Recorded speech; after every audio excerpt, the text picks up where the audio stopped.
Once a boy decided to uninstall his favorite gaming app from his phone and decided that he will not play this game anymore. Let's find out what's happened when he was going to uninstall PUBG.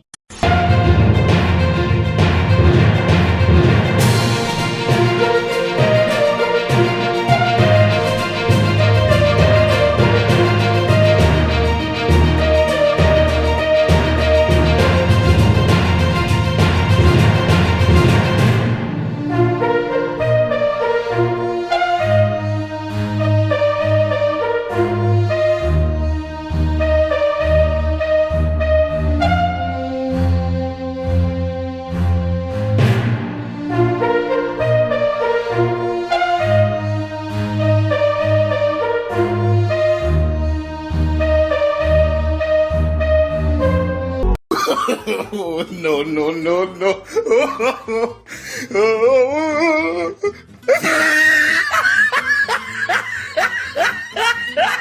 Thanks for watching. Please like, share and subscribe to my channel for more updates.